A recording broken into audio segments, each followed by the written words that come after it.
గంజాయి రవాణాపై పోలీసులు ఎంత ఉక్కుపాదం మోపుతున్నా స్మగ్లర్లు మాత్రం కొత్త దారిలో గంజాయిని తరలిస్తున్నారు. కింది స్థాయి ఏజెంట్లు పెట్టుకుంటూ వారికి డబ్బులు ఆశ చూపి క్వింటాల కొద్ది గంజాయిని రవాణా చేస్తున్నారు. యువతను మత్తుకు బానిసలుగా మారుస్తూ వారి జీవితాలను చిత్తు చేస్తున్నారు. తాజాగా 180 కిలోల గంజాయిని ఆటోలో తరలిస్తుండగా పోలీసులు మాటు వేసి పట్టుకున్నారు. మరి ఈ గంజాయి ఘటన గురించి తెలుసుకోవాలంటే వాచ్ ది స్టోరీ.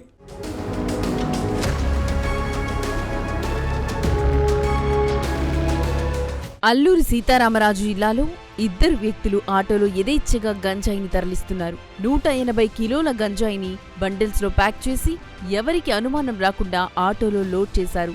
దేవీపట్నం మండలం ఇందుకూరుపేట మీదుగా గంజాయిని ఆటోలో తీసుకెళ్తున్నారు ఆ స్మగ్లర్లు.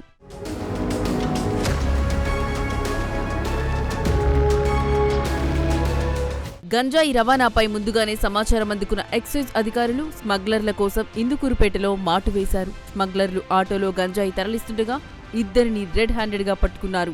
మొత్తం 180 కిలోల గంజాయిని స్వాధీనం చేసుకున్నారు. పట్టుకున్న గంజాయి విలువ 1,80,000 ఉంటుందని ఎక్సైజ్ అధికారులు వెల్లడించారు.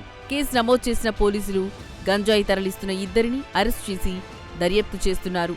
గంజాయి రవాణాకు ఉపయోగించిన ఆటోను పోలీసులు సీజ్ చేశారు.